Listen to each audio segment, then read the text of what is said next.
कि 70% नंबर लेने वाले 2 बच्चे ऐसे थे स्कूल में 9th क्लास बोर्ड एग्ज़ाम में, जो HP बोर्ड से था, और 70% लेने वाले दोनों बच्चे फेल थे। रीज़न ये था कि मैथमेटिक्स में हम दोनों के, मेरे 9 नंबर थे और उसके 8 नंबर थे, और इस पोजीशन में आपको कंपार्टमेंट भी नहीं आनी थी और स्ट्रेट अवे फेल हो गए थे। कभी भी नहीं ये सोचा कि कंपटीशन के लिए बुक लिखनी है। ये वंडरलैंड जो है, ऑब्जेक्टिव ये था कि to explore and expose Himachal. एक तरह से कंसोलिडेटेड मटेरियल हिमाचल के ऊपर था ही नहीं, जितना भी था ये स्कैटर्ड फॉर्म में था। 1,18,000 बच्चों ने अप्लाई किया था। आप सोचिए कि 1,18,000 हिमाचली बच्चा जो है, यूथ जो, वो इन्वॉल्व हो गया ना। वो फिज़िकल एक्टिविटीज़ में इन्वॉल्व हो गया, फिज़िकल उसने तैयार करना शुरू कर दिया, वो एग्ज़ाम की तैयारी उसने शुरू कर दी, तो उसका ध्यान कहाँ चला गया? एग्ज़ाम की तैयारी। वो चिट्टे की तरफ नहीं जाएंगे, वो नशे की तरफ नहीं जाएंगे। सकल पदार्थ है जगमाही, कर्महीन नर पावत नाहीं। इस दुनिया में सब कुछ है, कर्म के बिना नहीं मिलेगा।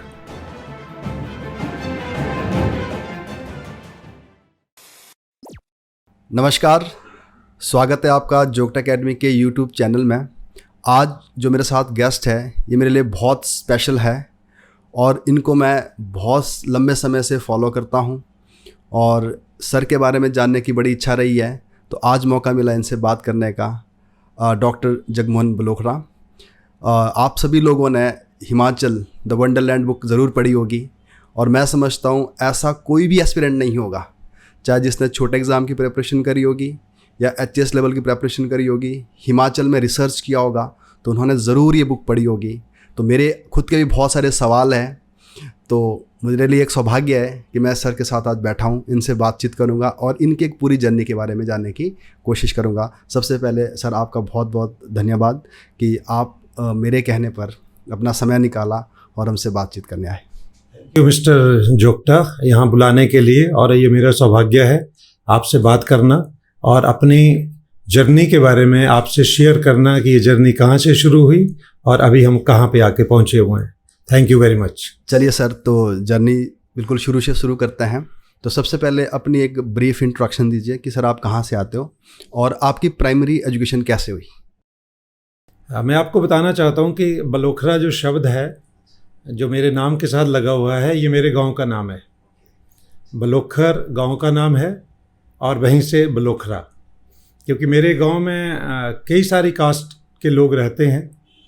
तो अगर मैं अपने नाम के साथ शर्मा ही रखता, क्योंकि मैं एक ब्राह्मण परिवार में पैदा हुआ हूँ, तो मुझे लगता है कि शायद मैं एक विशेष जाति को ही रिप्रेजेंट कर रहा हूँ।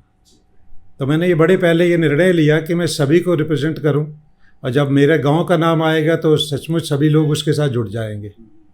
तो मैंने बलोखरा जो है, ये जगमोहन नाम था, पहले जगमोहन शर्मा लगा हुआ था, और एक स्टेज पे आके मैंने इसे जगमोहन बलोखरा कर दिया। तो पहले तो आपको ये पता चल गया कि आज मुझे पहली बार पता चला कि आपका जो ये कोई सर नेम कास्ट नहीं है, बल्कि आपके गांव का नाम है। ये गांव का नाम है और ये कोई कास्ट नहीं है। एक तो ये, और दूसरा ये कि प्राइमरी मेरी एजुकेशन पहले मिडिल स्कूल पट्टा हुआ करता था मेरे घर से लगभग 2 किलोमीटर दूर।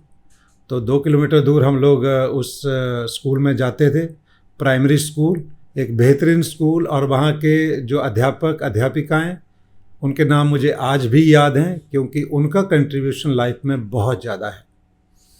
उसके बाद वहाँ 8वीं तक शिक्षा ग्रहण करने के बाद लदरौर स्कूल, जो आज सीनियर सेकेंडरी स्कूल हो गया है, पहले वो हाई स्कूल लदरौर होता था, जो उसी रोड पे जो भोटा शिमला नेशनल हाईवे है या मनाली के लिए जो हाईवे जाता है, उसी पे वो ये दोनों ही स्कूल लोकेटेड है। वो लगभग घर से 6 किलोमीटर दूर है। और उस समय जब शिक्षा ग्रहण की, तो आने जाने का साधन जो था वो हमारे खुद ही था, कि हम लोग पैदल आते थे और पैदल जाते थे। तो प्रारंभिक शिक्षा मेरी गवर्नमेंट मिडिल स्कूल पट्टा, और उसके बाद हाई स्कूल में गवर्नमेंट हाई स्कूल लदरौर में हुई। लेकिन लदरौर में मेरी सिर्फ 9th क्लास तक स्टडी हुई। अच्छा, फिर आप हायर उसके लिए आगे बढ़े? नहीं, 9th में जब थे हम लोग, तो उस टाइम बोर्ड का एग्ज़ाम होता था 9th और 10th का, और बड़ा यूनिक कोइंसिडेंस था कि मैं और मेरा एक मित्र जो बाद में लेक्चरर लगे कॉमर्स के, जो अब इस दुनिया में नहीं है, वो मेरा बहुत ही प्यारा दोस्त, हम दोनों के 70% नंबर थे और हम दोनों फेल थे। ये बड़ा यूनिक चीज़ थी कि 70% नंबर लेने वाले दो बच्चे ऐसे थे स्कूल में 9th क्लास बोर्ड एग्ज़ाम में, जो HP बोर्ड से था, और 70% लेने वाले दोनों बच्चे फेल थे। रीज़न ये था कि मैथमेटिक्स में हम दोनों के, मेरे 9 नंबर थे और उसके 8 नंबर थे, और इस पोजीशन में आपको कंपार्टमेंट भी नहीं आनी थी और स्ट्रेट अवे फेल हो गए थे। अच्छा, कंपार्टमेंट के लिए 15 मार्क्स हाँ जरूरी था उसमें। ठीक हाँ है। जी, उसमें 25% होना जरूरी था, 60 नंबर का पेपर होता था। तो वो हमने क्वालिफाई नहीं किया, तो इसलिए दोनों फेल कर दिए गए। ये हमारे टीचर्स के लिए भी, उस टाइम के जो हमारे टीचर्स हैं उनके नाम आज भी याद हैं, और उनको भी बड़ा आश्चर्य हुआ था कि देखो हमारे दो बच्चे हमारे स्कूल के जिनके 70% नंबर हैं और वो दोनों फेल हैं। तो यहाँ से एक टर्निंग पॉइंट मेरी लाइफ का आया था। कुछ दिन तक, जैसे छोटे बच्चे होते हैं, तो मैं भी उस टाइम 14 साल का था, तो कई दिनों तक रोता रहा, बहुत रोया कि यार ये क्या हो गया, फेल तो हो ही नहीं सकते, फेल कैसे हो गए। और अल्टीमेटली जब पता लगा कि इस वजह से फेल हुए, फिर लगा कि नहीं, ये नंबरों का गेम नहीं, आपको नॉलेज का गेम खेलना होगा। तो फिर मैंने उसी साल में, जब सप्लीमेंट्री एग्ज़ाम होते हैं सितंबर महीने में, क्योंकि जून में रिजल्ट आया था 9th क्लास का, 9th क्लास में फेल हो गए, तो सप्लीमेंट्री एग्ज़ाम दिया मैंने सितंबर में सारे सब्जेक्ट्स का, एक प्राइवेट कैंडिडेट के रूप में। स्कूल से रेगुलर तो नहीं थे और स्कूल से हट गए, और फिर सप्लीमेंट्री एग्ज़ाम देके उसको 9th क्लास को मैंने दिसंबर महीने में जब रिज़ल्ट आया तो प्राइवेट कैंडिडेट के रूप में क्वालिफाई कर लिया। अब क्योंकि दिसंबर से पहले ही जो है वो 10th क्लास के फॉर्म भरे जा चुके थे, अब आप 10th क्लास कैसे करोगे। अब आपको 10th क्लास के लिए भी स्कूल भी जाना है, और स्कूल जाना है, वहाँ आपका एडमिशन हो नहीं सकता। तो मैंने एज ए प्राइवेट कैंडिडेट जो है वो 10th का एग्ज़ाम दिया। 3 महीने की पढ़ाई के बाद, यानी कि दिसंबर महीने में रिज़ल्ट आया, जनवरी में फॉर्म फिलअप किया, और मार्च महीने में उसकी परीक्षा दे के 10th की परीक्षा भी पास कर ली। यानी कि 1 साल में 2 कक्षाएं आपने पास कर ली फिर, और बिना स्कूल में एडमिशन लिए। लेकिन इसमें एक बहुत ही खूबसूरत जो चीज़ ये थी, क्योंकि जैसा मैंने कहा कि मेरे टीचर्स का बड़ा रोल है मेरी लाइफ में, तो टीचर्स ने मुझे ये छूट दे रखी थी, और स्कूल के प्रिंसिपल जो थे लेट श्री प्यार चंद ठाकुर, जो बिलासपुर से थे, कि चाहे एडमिशन हो या ना हो, तुम आके क्लास में बैठा करो। तो मुझे क्लास में बैठने का मौका मिला, तो घर का काम भी होता था, घर में ढेरों काम खेतीबाड़ी से जुड़े थे वो भी किए, और जो क्वेस्ट थी, अब वो क्वेस्ट जो थी वो बजाय नंबरों की होने की अब वो नॉलेज की हो गई। तो ये निर्णय उसी टाइम से हो गया था एक टेंडर एज में कि नंबर नहीं, अब आपको नॉलेज लेना है, और नॉलेज की आप जितनी इंटेंसिव स्टडी करोगे उस तरफ फोकस हो जाओ। पर ये नहीं था कि जानबूझ के भाई नंबर मुझे नहीं लेने हैं, लेकिन फोकस नॉलेज की तरफ चला गया कि नंबर भी लेने हैं और नॉलेज भी एक्वायर करना है ज़्यादा से ज़्यादा। तो स्टार्टिंग की जर्नी मैंने प्राइवेट कैंडिडेट के रूप में 9th और 10th मेरी बोर्ड एग्जामिनेशन HP बोर्ड से मैंने की। उसके बाद जो है फिर मैं दिल्ली चला गया। अच्छा, दिल्ली में आप गए +2 +1 जी, मेरी दिल्ली में मैंने 11वीं 12वीं स्कूल से, जो मॉडल स्कूल पंडारा रोड है वहाँ से मेरी 11th और 12th हुई है। नहीं, तो वहाँ कैसे जाना हुआ? आपका कोई रिलेटिव थे? हमारे father ministry of external affair में काम करते थे। Okay okay okay. तो उन्होंने कहा कि अब दिल्ली आ जाओ और दिल्ली में जो है वो पढ़ाई करें। ठीक है ठीक है। फिर 11th में फिर वैसा ही हुआ, लेकिन 11th में अब जब दिल्ली में गए तो फिर वहाँ डिस्टिंक्शन करी, डिस्टिंक्शन से पास हुए, लेकिन फोकस उस टाइम भी नॉलेज ही था। और एक बहुत अच्छा जो एस्पेक्ट था इस लाइफ का वो ये था कि जब हम लदरौर स्कूल में थे तो हमारे हिंदी के टीचर होते थे मिस्टर देवराज भारती, और उनका कंटिन्यूसली फोकस होता था कि कितनी अच्छी लिखाई किसकी है। आपकी हैंड राइटिंग जिसकी खूबसूरत होती थी उसको वो प्रोत्साहित करते थे, और हफ्ते में 1 दिन इसका टेस्ट होता था। और उसमें मैं आज भी गौरव महसूस करता हूँ इस चीज़ का कि मुझे हमेशा अप्रिशिएट किया जाता था कि इस लड़के की हैंड राइटिंग बहुत अच्छी है, और ये इस चीज़ ने मुझे आगे भी कंट्रीब्यूट किया। जब मैं दिल्ली गया तो दिल्ली एक नया शहर था, बिल्कुल अलग शहर था, एक बहुत बड़ा शहर था, मतलब गांव से गया हुआ एक लड़का, उसके लिए दिल्ली ऐसा था कि आप एक तरफ एक छोटे से कुएं में रहने वाले हो और एक तरफ पूरा समुंदर है। तो उस समुंदर में भी एक अप्रिसिएशन जो सबसे ज़्यादा मिलता था वो ये मिलता था कि यार इस लड़के की हैंड राइटिंग बहुत अच्छी है। क्या हिमाचल में सारे बच्चों की हैंड राइटिंग ऐसी होती है? तो मैं कहता था कि हाँ, वहाँ फोकस होता है इसके ऊपर कि टीचर्स बार बार ये कहते हैं कि अपनी हैंड राइटिंग बहुत अच्छी करो, और उसी का ये परिणाम है। तो 11th में भी जब थे तो मेरी कॉपी रजिस्टर जो थे वो टीचर्स और बच्चों को भी दिखाते थे कि अगर लिखना है तो ऐसे लिखा करो, ताकि इसमें पढ़ने वाला ये लगे कि ये सिर्फ लिखा नहीं है, इसमें मोती पिरोए हुए। तो 11वीं 12वीं फिर model school Pandara road, government model school Pandara road से मेरी हुई जी। फिर कॉलेज के लिए आप दिल्ली यूनिवर्सिटी के KM कॉलेज, करोड़ीमल कॉलेज से मेरी फिर ग्रेजुएशन हुई। दिल्ली यूनिवर्सिटी का बेहतरीन कॉलेज। आपके सब्जेक्ट्स क्या थे ग्रेजुएशन में? ग्रेजुएशन में मेरे सब्जेक्ट, मैंने ऑनर्स किया पॉलिटिकल साइंस में। अच्छा। बाकी सब्जेक्ट मेरे सब्सिडरी थे, जिसमें इकोनॉमिक्स भी था, जिसमें हिंदी भी था, ये क्वालिफाइंग होते हैं। लेकिन मेन फोकस जो था, मेन जो ऑनर्स था वो मेरा पॉलिटिकल साइंस। अच्छा, एक बात अब यहाँ समझते हैं कि जब आप कॉलेज में पहुँचते तो उस टाइम ना बच्चे के दिमाग में होता है कि मुझे आगे कुछ करना है, किस दिशा में जाना है। तो आपने कुछ डिसाइड कर लिया था यहाँ पे कि मुझे करना क्या है? कॉलेज में जब मैं गया तो पहले तो मैं बताऊं कि क्योंकि जो गांव की जो बैकग्राउंड थी, वो गांव की बैकग्राउंड एक बड़ी सिंपल बैकग्राउंड थी, तो बहुत सारी चीज़ों का पता नहीं होता। और करोड़ीमल कॉलेज दिल्ली यूनिवर्सिटी का एक ऐसा कॉलेज है जो इस टाइम नंबर 1 पोजीशन पे है, उस टाइम भी था। और मेजॉरिटी स्टूडेंट जो वहाँ पे आते हैं हाई स्कोरिंग आते हैं। इस टाइम तो 95 से नीचे वहाँ परसेंटेज आती है, डाउन आती ही नहीं। उस टाइम ऐसा नहीं था, लेकिन उस टाइम भी 60-70 से पीछे, 60-70 से नीचे नहीं आती थी एडमिशन के लिए। तो जब वहाँ पे जाने का हुआ तो एक सबसे बड़ी जो एक ड्रॉबैक थी वो ये थी कि मैं हिंदी मीडियम से पढ़ा हूँ, क्योंकि हिमाचल में तो इंग्लिश मीडियम का ऐसा कुछ था नहीं। यहाँ तो इंग्लिश एक सब्जेक्ट होता है जिसमें आपको ग्रामर भी पढ़ना है और आपकी टेक्स्ट बुक भी पढ़नी है। जब +2 में थे, गवर्नमेंट मॉडल स्कूल था, उसमें भी हिंदी मीडियम था। अब जितने वहाँ पे स्टूडेंट थे मेरी क्लास में, उसमें 99% स्टूडेंट ऐसे थे जो पब्लिक स्कूल से आए हुए थे। अब पब्लिक स्कूल से आए हुए बच्चे सारे इंग्लिश में बात करते हैं, जो उनका जितना कम्युनिकेशन होता है वो इंग्लिश में होता है। और हम जो हिंदी मीडियम वाले होते हैं उनको थोड़ा सा उनके मन में थोड़ा होता है कि यार ये तो हिंदी मीडियम से पढ़ा हुआ है। अब इसको, ये जो ड्रॉबैक थी, इसको ख़त्म करना था। एक सबसे पहले तो ये आया, लाइफ की बड़ी प्लानिंग से पहले ये आया कि इस ड्रॉबैक को ख़त्म करना है कि भाई एट पार हो जाऊं, जो इतना ये जानते हैं उनसे ज़्यादा जानूं। ये अगर इंग्लिश में बात करते हैं तो मैं भी इंग्लिश में बात कर सकता हूं। मेरी हिंदी बैकग्राउंड जरूर है, लेकिन मैं इंग्लिश में बात कर सकता हूं। कम्युनिकेशन स्किल मुझे इम्प्रूव करना था।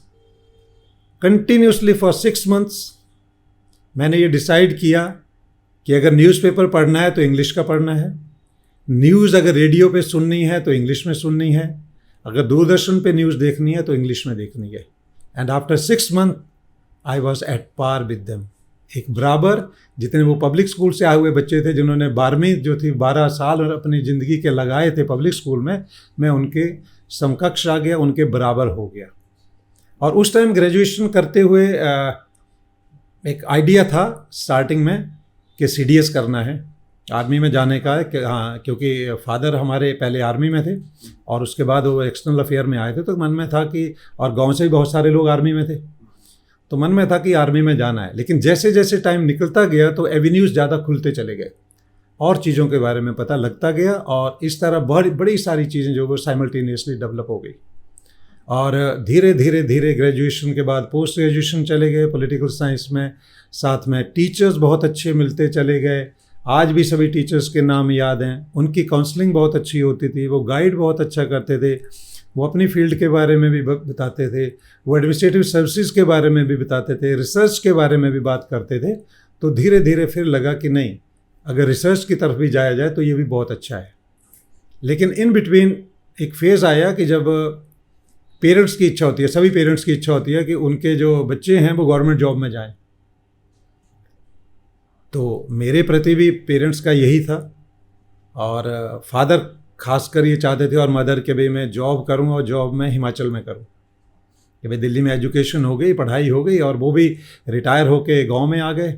अब उनको लगता था भाई यहाँ आओ तो 10 लोगों को पता होना चाहिए भाई इनका बेटा भी जो है वो इस जॉब में है वहाँ पे। और ये बड़ा सौभाग्य मिला कि मैंने लेक्चरशिप के लिए क्वालिफाई किया और नदौन में मेरी ज्वाइनिंग हुई। और कॉलेज में उस टाइम वो स्कूल कैडर के लिए अच्छा, था। स्कूल कैडर के लिए, ठीक है। हाँ, और जिन्होंने मेरा इंटरव्यू लिया था कमीशन में, वो श्री रतिराम वर्मा जी, जो डायरेक्टर जनरल पुलिस रहे थे हिमाचल के, वो चेयरमैन थे, और उन्होंने मेरी सिलेक्शन करी थी। लेकिन मैंने सिर्फ 10 दिन जॉब करी थी और 10 दिन जॉब करके मैंने रिज़ाइन कर दिया था। अच्छा, तो ऐसा क्यों किया आपने? ये क्या मोटिवेशन थी इसके पीछे? जब मैं ये क्वालिफाई किया तो एक चीज़ जो बुरी हुई थी वो ये कि बाय दैट टाइम फादर की डेथ हो चुकी थी, और वो सबसे ज़्यादा इंटरेस्टेड थे इस चीज़ में कि वो मुझे गवर्नमेंट जॉब में देखते, क्योंकि मेरे लिए तो अब पूरी दुनिया खुल चुकी थी, मेरे पास पूरी क्वालिफिकेशन थी, मैं कहीं पे भी करता, क्योंकि मैं बहुत सारी जगह ऑलरेडी विजिटिंग लेक्चरर्स हो चुका था, बहुत सारी जगह मुझे इनवाइट किया जाता था लेक्चर्स के लिए, और कॉलेज कैडर अब एक छोटी सी दूरी पे था मेरे लिए क्वालिफाई करना। और उस टाइम तक मैं ऑलरेडी एक बुक मेरी पब्लिश हो चुकी थी, वो रूपा एंड कंपनी के लिए मैंने लिखी थी। अच्छा, वो किस विषय पे थी? हिमाचल के ऊपर पहली क्विज बुक लिखने का क्रेडिट मुझे मिला था, 1000 हिमाचल क्विज। अच्छा, तो पहली क्विज बुक हिमाचल के ऊपर वो मेरे द्वारा ही रचित हुई थी उस टाइम, और वो किताब उन्होंने जो है वो एक साल में लगभग 40,000 किताब वो सेल हुई थी, 40,000 कॉपीज़। अच्छा, ये कब की बात है? ये 92-93 की बात है। हाँ जी, उस टाइम कोई हिमाचल के ऊपर ऐसी बुक नहीं होती थी, सिवाय एक हमारे मियाँ गोवर्धन सिंह जी की एक किताब आती थी जो शिमला से पब्लिश हुई थी, और बड़ी पतली सी किताब थी, लेकिन एक क्विज बुक आना पूरे हिमाचल के ऊपर जो था वो एक अलग बात थी। और जब मैं इंटरव्यू भी दिया था बाद में, उस टाइम जो है बाद में, तब भी वो बुक आ चुकी थी, और चेयरमैन साहब इस चीज़ को जानते थे। लेकिन चेयरमैन साहब को सबसे ज़्यादा दुख इसी चीज़ का हुआ था कि मैंने रिज़ाइन क्यों कर दिया।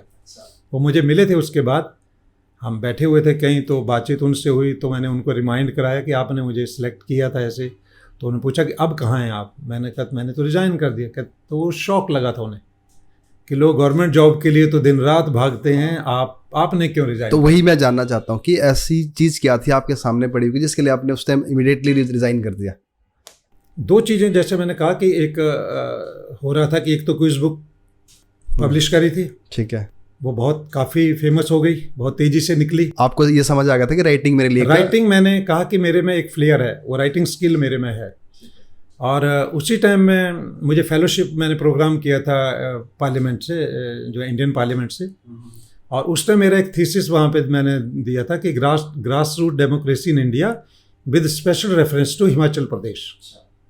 तो हिमाचल प्रदेश में पंचायती राज और ग्रास रूट डेमोक्रेसी जो थी, इसको समझने का, पढ़ने का मौका मिला।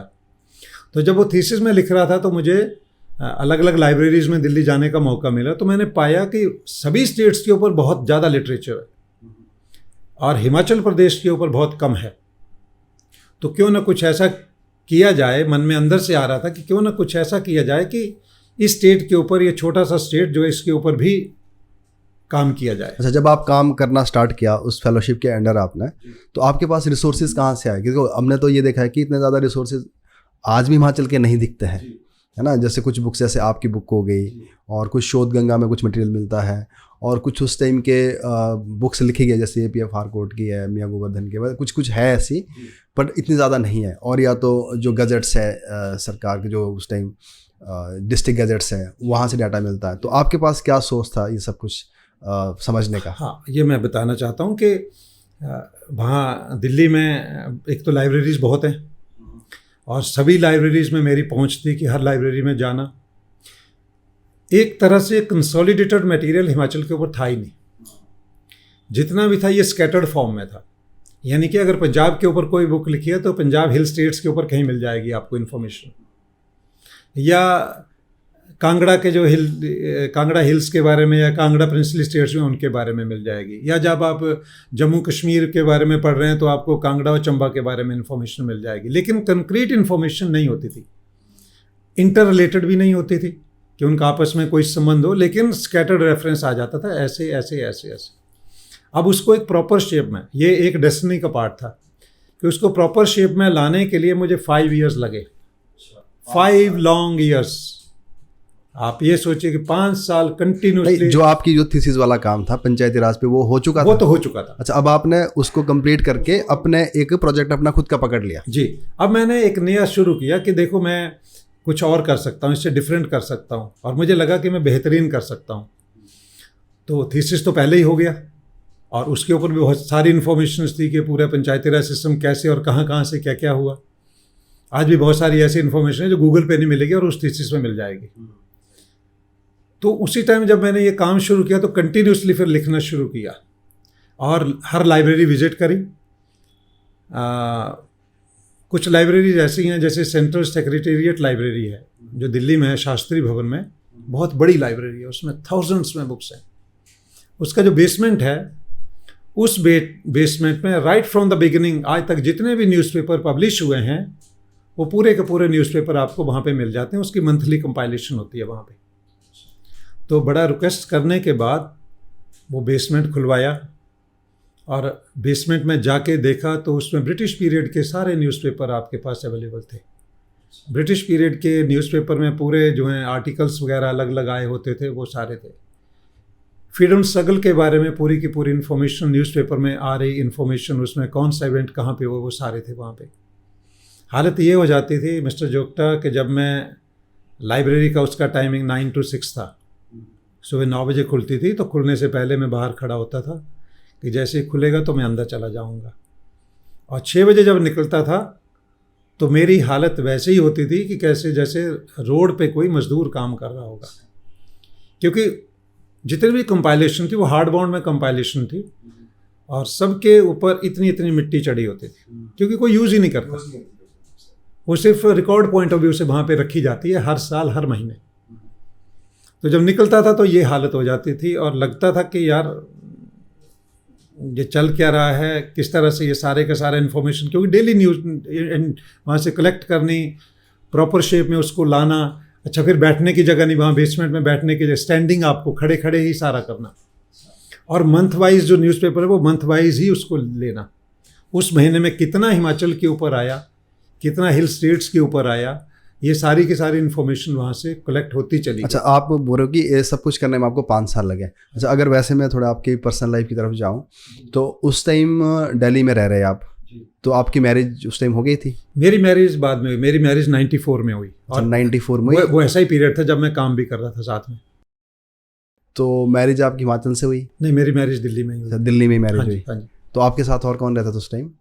मेरे साथ वहाँ पे मेरे बड़े वाले ब्रदर, हमारे बड़े वाले भाई साहब, वो जो इनकम टैक्स में काम करते हैं, छोटे वाला ब्रदर जो अपनी स्टडी कंप्लीट कर चुका था, और वो उसने एक कंपनी ज्वाइन कर ली थी, तो वो भी था साथ में। आपका पूरा बेस अब दिल्ली में ही है, और दिल्ली में रह के आप हिमाचल के बारे में समझ रहे हो, जान रहे हो अभी चीज़ों को? नहीं, दिल्ली में मेरा बेस है, लेकिन मैं एक घूमने फिरने वाला आदमी हूँ, जो हमेशा घूमता रहा हूँ, और हर जगह पे, हर टेरिटरी को, हर कम्युनिटी को मैंने खुद जाके प्राइमरी डाटा कलेक्ट करके उसको तैयार किया हुआ है। मतलब ये एक टेबल वर्क नहीं है। ओके, तो आपने हिमाचल विजिट किया? बहुत ज़्यादा। अच्छा, क्या एक्सपीरियंस रहा आपका उस टाइम का हिमाचल विजिट का? हर जगह के बारे में, जैसे मेरा कोई एक ऑब्जेक्टिव है, अगर मैंने किसी पर्टिकुलर एरिया में जाना है, अगर मैं हिमाचल की जियोग्राफी के बारे में लिख रहा हूँ, तो मुझे लगता है कि मुझे लेक्स के बारे में इन्फॉर्मेशन पूरी नहीं आ रही है, तो मुझे विजिट करना है। तो मैं डिसाइड कर लेता था कि इस बारी विजिट में मुझे डिस्ट्रिक्ट मंडी जाना है, या डिस्ट्रिक्ट मंडी के साथ चलो मैं 10 दिन का टूर बना लेता हूँ, और डिस्ट्रिक्ट मंडी और कुल्लू को मैं कवर कर लेता हूँ।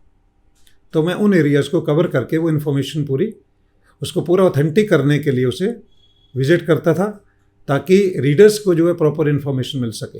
अच्छा, जब ये सब कुछ चल रहा है, आप विजिट भी कर रहे हो और अपने काम भी कर रहे हो, और आपकी मैरिज हो चुकी है, तो क्या आपके पास एक पर्याप्त इनकम का सोर्स था अभी इसी सब कुछ से, कि किस तरह की थी आपकी? जी मिस्टर जोगटा, मैं क्योंकि मैं विजिटिंग लेक्चरर रहा हूँ, तो मैं राइट फ्रॉम द बिगिनिंग जो है वो मेरा इंटरेस्ट था।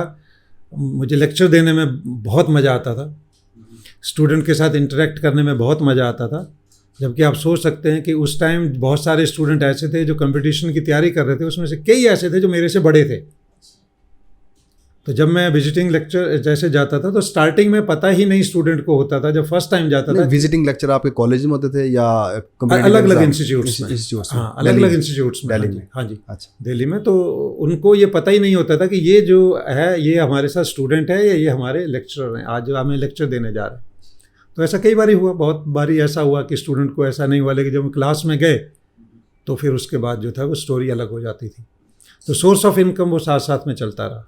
ओके, तो अब बात करते हैं, अब आप बुक तैयार कर रहे हो, है ना? तो आपके दिमाग में था कि एक किताब निकलेगी, इसको पब्लिश करूँगा, और ये किताब किस काम आएगी, मतलब किसको टारगेट करेगी, मतलब एक ऑब्जेक्टिव क्या था? जैसे देखो, अगर मैं अपनी बात करूँ, जब हमने बुक पे काम किया, है ना, तो जो भी सोर्स थे, प्राइमरी सोर्स, तो बड़ा मैं थैंकफुल हूँ आपका ही रहा है।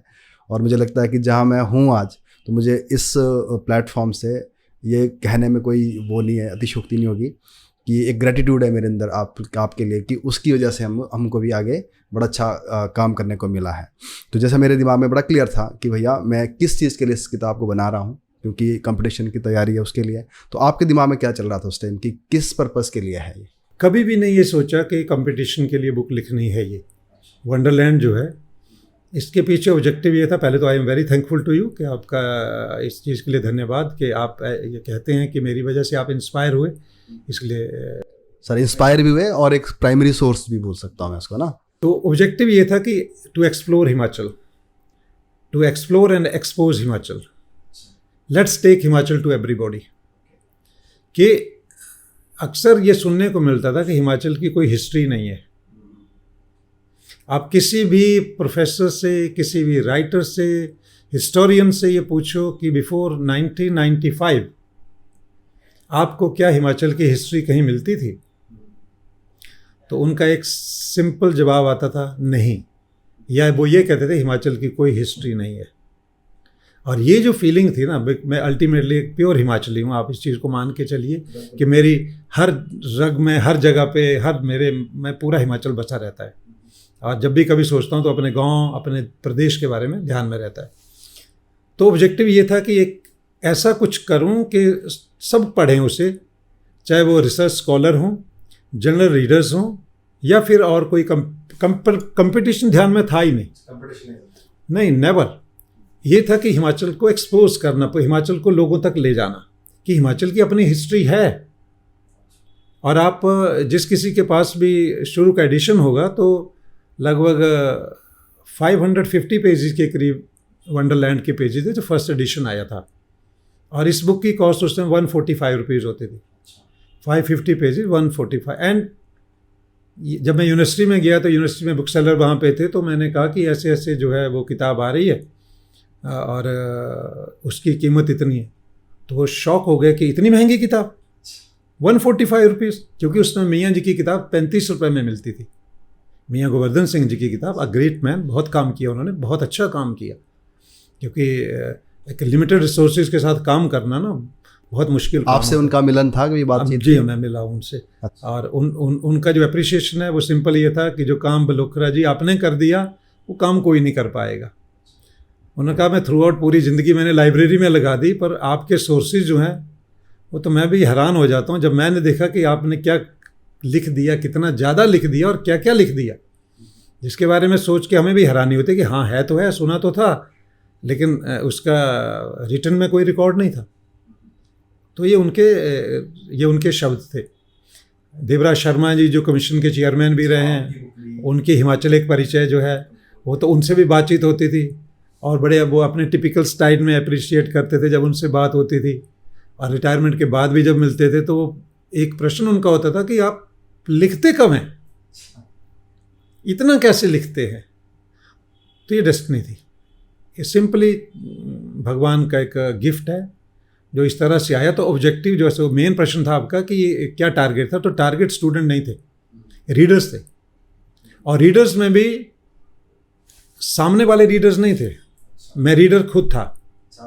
मेरी नज़र में मैं खुद रीडर था कि अगर मुझे हिमाचल स्टेट के बारे में पढ़ना है तो क्या ऐसी चीज़ हो कि जिसे पढ़ के मुझे लगे कि हाँ यार मुझे अपने स्टेट के बारे में पता है। और आज भी मेरी राइटिंग जो होती है, it is not for the readers, मैं अपने लिए लिखता हूँ हमेशा कि क्या ये मुझे लिखना या ये पढ़ना अच्छा लगेगा। अगर मुझे वो पढ़ना अच्छा लगेगा तो सचमुच औरों को भी लगेगा। अगर मैं सिर्फ औरों के लिए लिख रहा हूँ तो शायद मैं नहीं लिख पाऊँगा।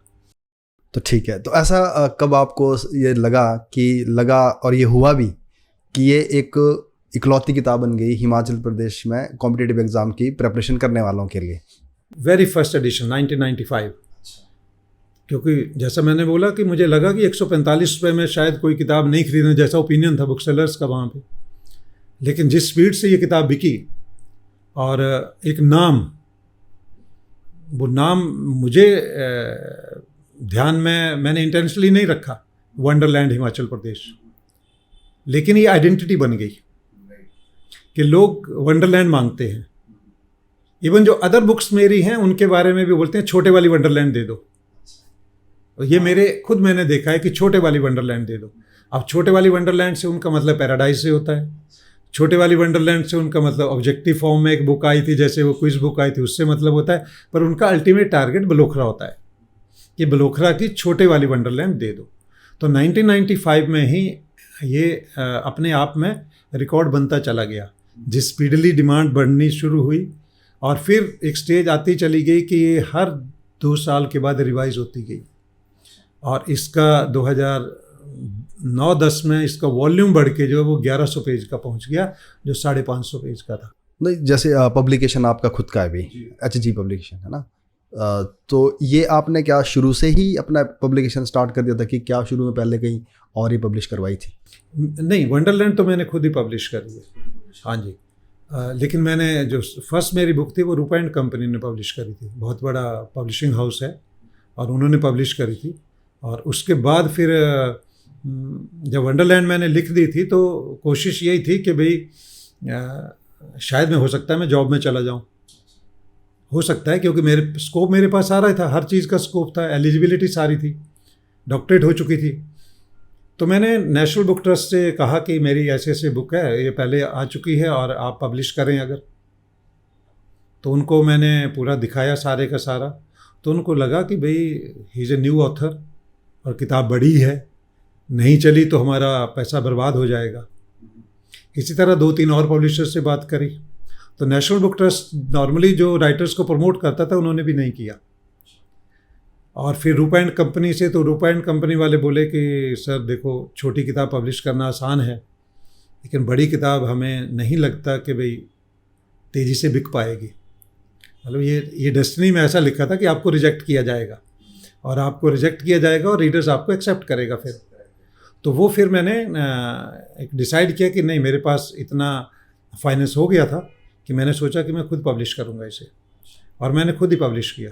उसके बाद आपकी और भी बुक्स आती है? उसके बाद हमारे इस टाइम जो है लगभग 150 के करीब, हमारे 150 के करीब अलग अलग टाइटल्स हैं, अलग अलग राइटर्स के लिखे हुए टाइटल्स हैं। अच्छा, तो आप पूरा पब्लिकेशन आप खुद देखते हो? तो हाँ जी, एक तरफ से आपका राइटर भी हो गया आप और पब्लिकेशन भी देख रहे हो? हाँ, पब्लिकेशन में बहुत सारे लोग हैं जो मुझे हेल्प करते हैं। फोकस मेरा अपनी उसी के ऊपर होता है कि जो मेरे पास स्किल है, राइटिंग स्किल, उसको कहीं डिस्टर्ब ना होने दूँ। होता है, लेकिन मैंने टाइम को थोड़ा अपना एक्सटेंड किया हुआ है कि मैं नॉर्मली मेरी 18 घंटे काम होता ही होता है, और उसमें से मेरा आप ये मान के चलिए कि 5 से 6 घंटे मेरा हिमाचल के ऊपर डेली काम होता है। अभी क्या कर रहे हो आप हिमाचल? वंडरलैंड के 3rd वॉल्यूम की तैयारी हो रही है, क्योंकि आपने देखा होगा कि अब ये 2 वॉल्यूम में आ चुकी है और इसका हिंदी एडिशन भी आ चुका है अलौकिक हिमाचल प्रदेश के नाम से।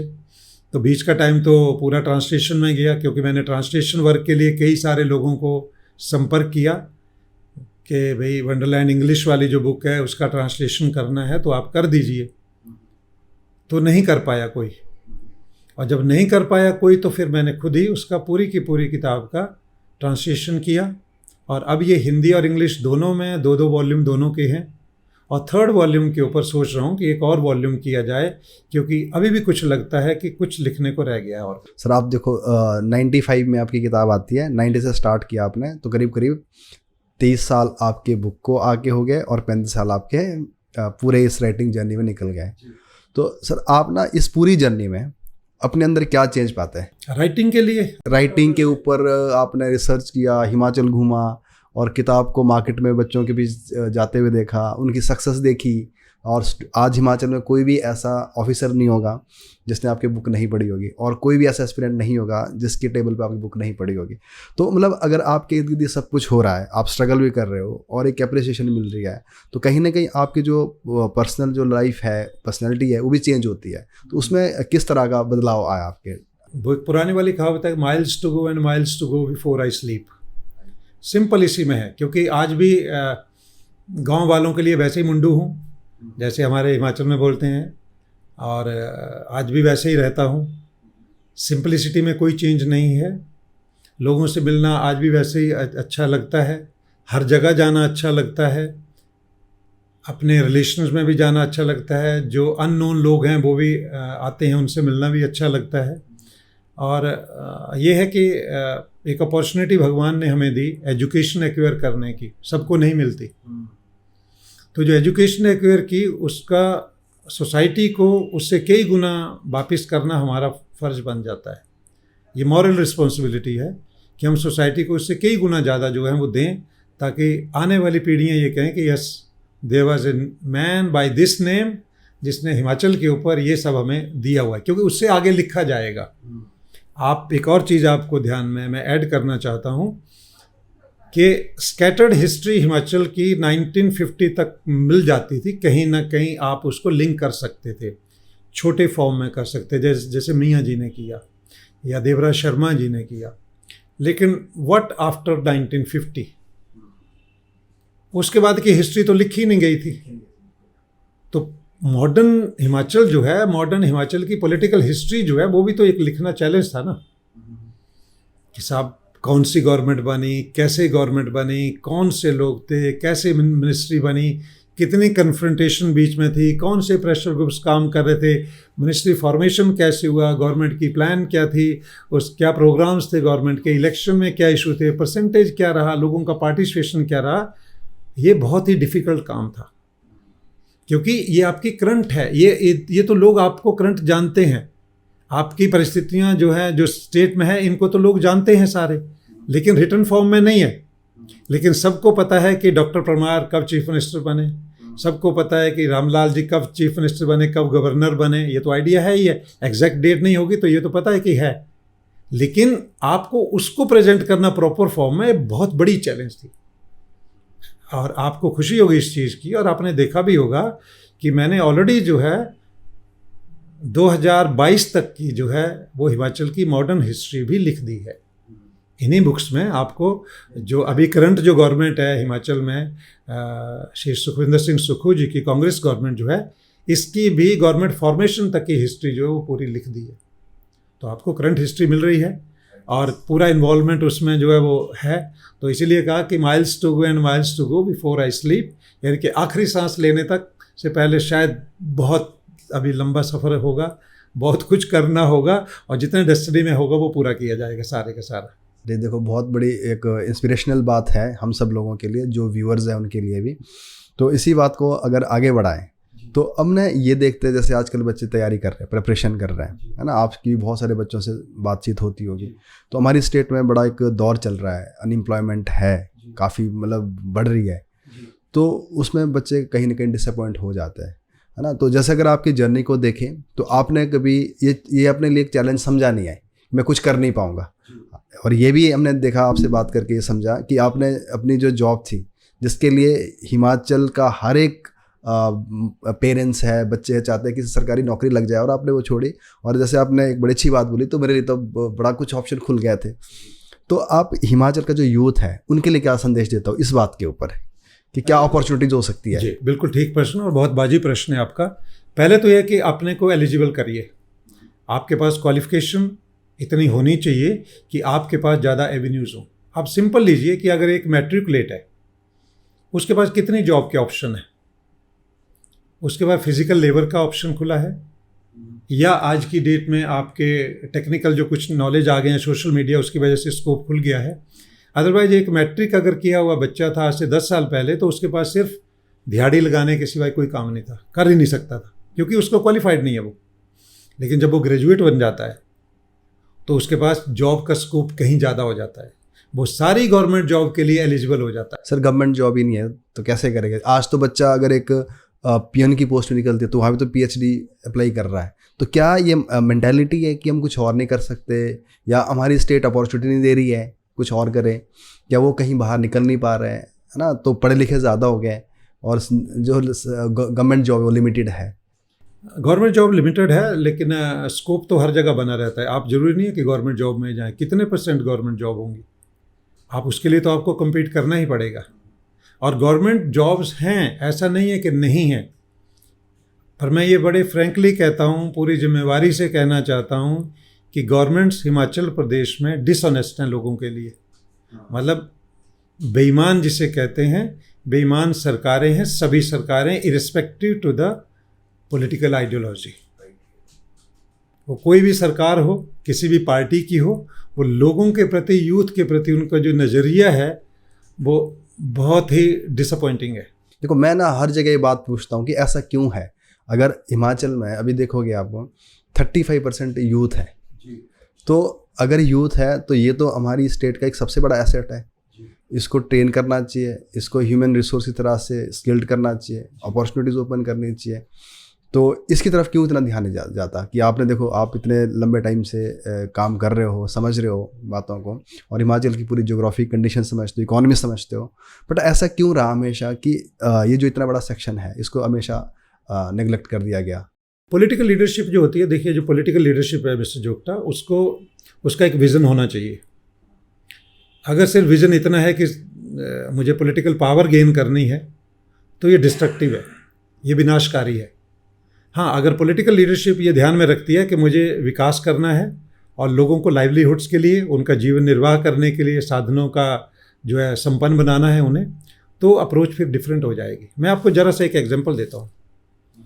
अभी करंट ले लेते हैं, जिसमें सभी लोग जानते हैं, क्योंकि जब जब लोगों तक पहुँचेगा ये आपका पॉडकास्ट तो लोगों को पता लगेगा और इसको लोग एनालाइज करें कि 2022 में हिमाचल में गवर्नमेंट बन जाती है, नई गवर्नमेंट जो है, और सबसे पहला स्टेप गवर्नमेंट का क्या था कि जो रिक्रूटमेंट एजेंसी इनके पास है उसको डिसबैंड कर दिया गया। Subordinate service selection board commission को जो है वो ख़त्म कर दिया गया। रीज़न कि भ्रष्टाचार है। भ्रष्टाचार सिद्ध नहीं हुआ, लेकिन एजेंसी ख़त्म कर दी गई। इसका मतलब कि कोई रिक्रूटमेंट नहीं होगी। अब इसके कॉन्ट्रेरी दूसरी साइड में जा जी कि सेम गवर्नमेंट आती है पावर में और ये कह के आती है कि 1 लाख लोगों को हर साल रोजगार दिया जाएगा। अब इसमें ये एक कंट्रोवर्शियल हो सकता है कि क्या 1 लाख सरकारी रोजगार दिया जाएगा। अगर कुछ लीडर्स की स्टेटमेंट में अगर देखूं, यूट्यूब पे आप जाएंगे तो देखेंगे कि उन्होंने कहा कि 1 लाख सरकारी रोजगार दिया जाएगा, और कुछ ने कहा कि नहीं, ये 1 लाख सरकारी रोजगार नहीं था, ये 1 लाख रोजगार की अपॉर्चुनिटी तैयार करने का था। तो हिमाचल जैसे प्रदेश में जहाँ टोटल 5 लाख के करीब एम्प्लॉइज है, वहाँ एक साल में 1 लाख रोजगार कैसे दिया जा सकता है गवर्नमेंट रोजगार? वो तो हो ही नहीं सकता। चलो हम दूसरा एस्पेक्ट ले सकते हैं कि अपॉर्चुनिटीज़ क्रिएट की जाएंगी। अब आपने अपॉर्चुनिटीज़ क्रिएट करनी है और आपने रिक्रूटमेंट एजेंसी को ठंडे बस्ते में डाल दी। 22 चला गया, 22 के लास्ट में हुआ, 23 भी चला गया, 24 भी चला गया, 25 भी आधे से ज़्यादा चला गया, और अब जाके रिक्रूटमेंट का प्रोसेस जो है करने का कर रहे हैं। और अभी भी जो रिक्रूटमेंट प्रोसेस का सिस्टम है उसमें OMR शीट की मार्किंग के लिए किस एजेंसी को आंसर शीट दी जाएंगी वो तय नहीं हो पाया। यानी कि और डिले। क्या हम 27 का इंतज़ार कर रहे हैं, 26 का इंतज़ार कर रहे हैं लोगों को रोज़गार देने? 5 long years, very long period. जिसके पास रोज़गार नहीं है, अर्निंग का साधन नहीं है, उसके लिए बड़ा लंबा टाइम है ये। उसके जीने और मरने का इशू बना होता है। एक सोशल इम्पैक्ट भी है, उनकी मैरिज की एज हो रही है, मैरिज एज हो रही है। आपने इसके साथ इंटरकनेक्टेड आप देखिए कि आप इंटरकनेक्ट करें हमेशा चीज़ों को। जब ये चैनल आपने पूरा एक मूवमेंट चलाया हुआ है पिछले 2 साल से चिट्टे के विरुद्ध, ड्रग्स के विरुद्ध, क्यों गया यूथ ड्रग्स की तरफ? उसको आपने करने लायक छोड़ा ही नहीं किसी चीज़ के लिए। वो अगर तैयारी करना चाहता है तो किस चीज़ की तैयारी करेगा? उसके बाद परीक्षा के लिए कुछ है ही नहीं, कंपटीशन का है ही नहीं। आप थोड़ा समय आपको इसमें रोक रहा हूँ। नेक्स्ट क्वेश्चन में इसको थोड़ा और इलेबोरेट करूँगा कि अगर कोई भी पोस्ट अगर एडवर्टाइज की जाती है, जैसे कि पुलिस के लिए करी थी, लगभग 1000 के करीब उसमें थी, 1,18,000 बच्चों ने अप्लाई किया था।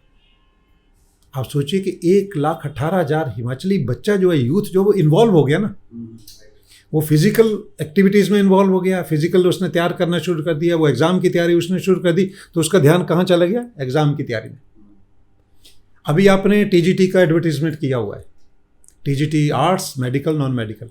68,000 जो है कल तक जो थे फॉर्म जो थे वो ऑलरेडी पहुँच गए, और डेट इन्होंने एक्सटेंड कर दी क्योंकि अभी OMR शीट मार्क करने के लिए इनको एजेंसी नहीं मिल पाई है।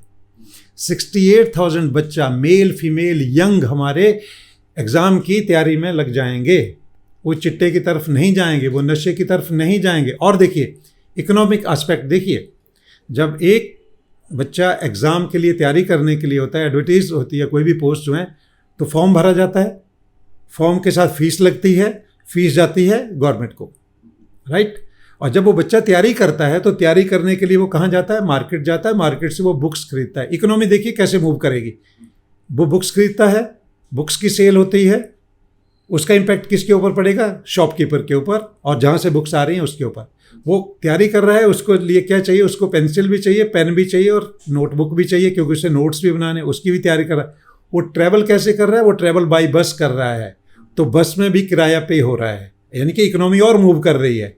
और अगर वो जा रहा है बाहर खाना खा रहा है, तो एक और इंडस्ट्री जो है, जो होटल इंडस्ट्री है, ढाबा इंडस्ट्री है, वो भी मूव कर रही है। पूरी इकोनॉमी मूव कर रही है। आपने इकोनॉमी को जकड़ के रख दिया, मूवमेंट खत्म हो गया, बच्चे कहीं जा नहीं सकते क्योंकि उनको तैयारी तो करने को कुछ है ही नहीं।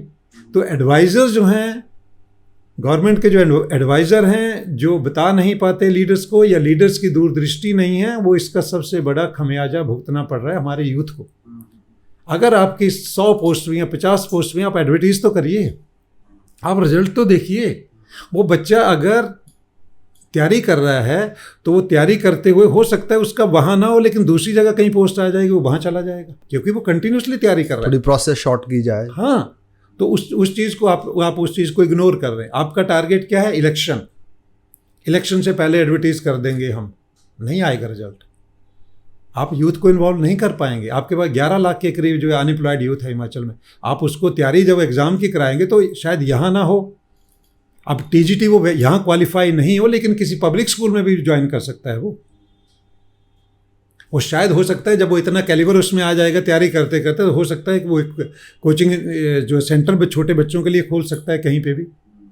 आपकी इकोनॉमी मूव हो रही है, आपका यूथ जो इन्वॉल्व हो रहा है, आप उसको अपॉर्चुनिटी नहीं दे रहे हैं, आप उसको पीछे बैठा के रख रहे हैं और एक बता रहे हैं कि सीट्स आएंगी गवर्नमेंट की, आप एडवर्टीज़ करेंगे, लेकिन कैसे करेंगे?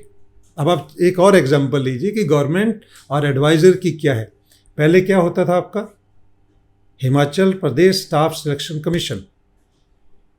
अब क्या है? हिमाचल प्रदेश कर्मचारी चयन आयोग। अब स्टाफ क्या है? कर्मचारी, सिलेक्शन चयन, कमीशन आयोग, वही है ना। तो पहले इंग्लिश में था वो, अब आपने हिंदी रूपांतरण कर दिया। अब आपने जो भी चीज़ है वो ऐसे लिखी जाएगी कि हिमाचल प्रदेश कर्मचारी चयन। छोटी छोटी चीज़ें हैं, आप पैसा वेस्ट करते हैं। आप कितनी जगह पे वो एडवर्टीज़ किया जाएगा, कितनी जगह पे जो साइन बोर्ड लगे होंगे, कितनी जगह चीज़ें होंगी, कितनी फाइलें बनी होगी पहले की, जिनके ऊपर ये लिखा होगा नहीं साहब ये बेकार होगी, अब नहीं बनाइए, गवर्नमेंट मनी वेस्ट होगा। लेकिन जहाँ से गवर्नमेंट को सोचना होगा कि मनी कैसे क्रिएट करें, not only for the government लेकिन फॉर द पीपल आल्सो। क्योंकि जब आप इन्वॉल्व करते हैं ना, इकोनॉमी पूरी इन्वॉल्व होती है, इसको चलाना होता है। मैं एग्जांपल देता हूँ आपको, थोड़ा सा ज़्यादा उसमें हो रहा है, लेकिन इन्फॉर्मेशन के 2008-9 में दिल्ली में शीला दीक्षित जो थी वो चीफ मिनिस्टर थी, और थोड़ा सा स्लम्प आया हुआ था इकोनॉमी में, और इकोनॉमी ऐसा लग रहा था कि वे थोड़ा गड़बड़ा रही है, और मनमोहन सिंह जी हमारे प्रधानमंत्री थे। तो दिल्ली में शीला दीक्षित जी ने क्या किया कि उन्होंने स्कूल्स में ये मैंडेटरी कर दिया कि हर स्कूल में बच्चों को डायरी जो है वो रखनी होगी, स्कूल डायरी, जैसे पब्लिक स्कूल्स में होती है। तो फिर बात आई कि फ़ंड कहाँ से होगा। तो उन्होंने कहा कि बच्चों से हर महीने जो है वो एक बॉयज़ फंड के नाम से आता है, जमा होता है, तो वहाँ से जो है पैसा खर्च किया जाएगा और हर बच्चे को। अब जो फंड वहाँ से निकला, जो डेड फंड पड़ा हुआ था स्कूल के खाते में, उस फंड से बच्चों को डायरी मिलने लगी। अच्छा, पैसा कहाँ गया? डायरी खरीदने में। डायरी जब खरीदने के लिए गए तो क्या हुआ कि जहाँ से प्रिंट होती है तो पेपर परचेज हुई, पेपर वाले को काम मिला, प्रिंटिंग हुई, प्रिंटिंग वाले को काम मिला, बाइंडिंग हुई, बाइंडिंग वाले को काम मिला, जो डीलर था जिसने कोटेशन दी हुई थी उसको भी काम मिला, और स्कूल में आ गया। साथ साथ में उन्होंने कहा कि हर बच्चे को 8वीं से 10वीं तक के बच्चों को ज्योमेट्री बॉक्स दिया जाएगा, और ज्योमेट्री बॉक्स जो है उसकी कीमत 60 रुपये तक होनी चाहिए, और 60 रुपये तक ईजिली अवेलेबल होते हैं, तो बहुत अच्छे थे।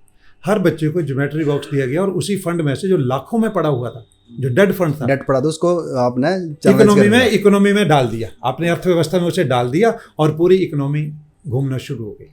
ये विज़न होना चाहिए। ये किसी भी चीफ मिनिस्टर को, किसी भी फाइनेंस मिनिस्टर को ये पता होना चाहिए कि मेरी इकोनॉमी कैसे घूमेगी।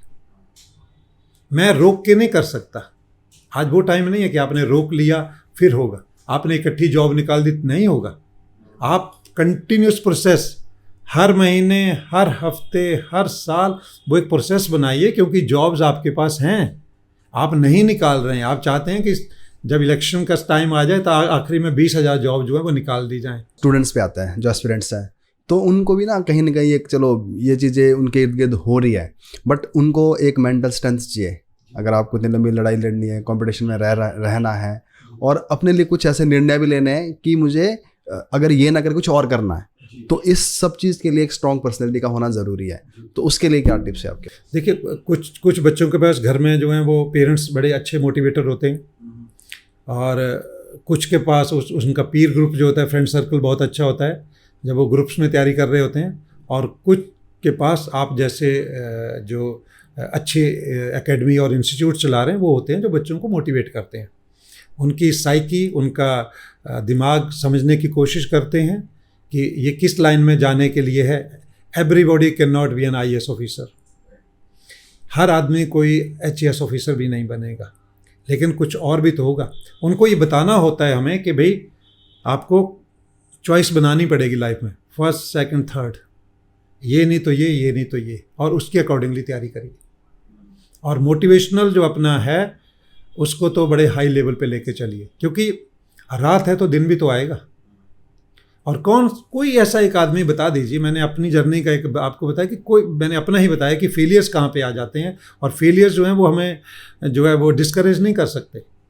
जब फेलियर मिला है तो वो सबसे बढ़िया टाइम होता है इंट्रोस्पेक्शन करने का, कि असफलता मिली, बैठ जाइए और फिर सोचिए कि क्या हुआ और मैं क्या कर सकता हूँ, क्योंकि आप में पोटेंशियल बहुत है। कौन सा ऐसा इंसान में जिसमें पोटेंशियल नहीं है? उसको आप मोटिवेट करिए, उसके अंदर खुद इतना कैलिबर आ जाना चाहिए अंदर से कि वो सेल्फ मोटिवेशन वाली बात होनी चाहिए।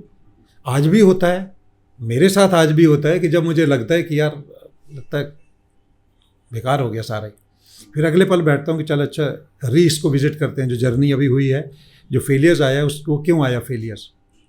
तो जब वो आप इंट्रोस्पेक्शन करते हैं, उसका पूरी तरह से देखते हैं, समझते हैं उसे, तो आपके पास खुद आ जाता है निकल के, हाँ ये इस तरह से और अच्छा हो सकता है। तो स्टूडेंट के लिए बड़ा एक रोल है, जो एक टीचर, एक गाइड, और पेरेंट्स जो है और पीर ग्रुप्स जो हैं वो बड़ा अच्छा रोल प्ले कर सकते हैं। और जब भी ऐसा हो तो लोगों को आगे आना ही चाहिए, क्योंकि फेलियर्स तो मिलेंगे, कोई ऐसा है ही नहीं जिसको फेलियर्स ना मिले, कोई भी ऐसा नहीं है। जैसे अब हम थोड़ी देर पहले हम बात कर रहे थे, देखो मैंने भी तैयारी की है, मुझे सक्सेस नहीं मिली, इंटरव्यू तक पहुंचा, मैं बाहर हो गया। तो जहाँ मैं अपने आप को देखता था कि मुझे वहाँ जाना चाहिए था, वहाँ नहीं पहुँचा, बट आज कहीं और पहुँच गया। तो कहीं ना कहीं मुझे ये लगता है कि एक डेस्टिनी का भी एक रोल होता है ना। जैसे आप हिमाचल में आपने प्राइमरी एजुकेशन की, अपनी जो मिडिल एजुकेशन की, उसके बाद कॉलेज के लिए दिल्ली चले गए, फिर आपको एकदम से आपका इंटरेस्ट किताब पे आ गया और आज इतना बड़ा पब्लिकेशन चला रहे हो आप। तो मतलब क्या ये भी हो सकता है कि डेस्टिनी का भी एक रोल रहता है आपकी लाइफ में? बिल्कुल होता है। उसको कैसे पहचाना जा सकता है कि नहीं, देखो दोनों चीज़ें लेके चलते हैं, एक डेस्टिनी भी हो सकती है और आपके खुद के एफर्ट्स भी होते हैं, आपके कुछ जो आपके अंदर एक होती है ना, एक नॉलेज है, उसको किस तरह से पहचाने कि हम यहाँ इस तरफ को जा सकते हैं, दोनों चीज़ें। तुलसीदास जी ने कहा है कि सकल पदार्थ है जग माही, कर्महीन नर पावत नाहीं।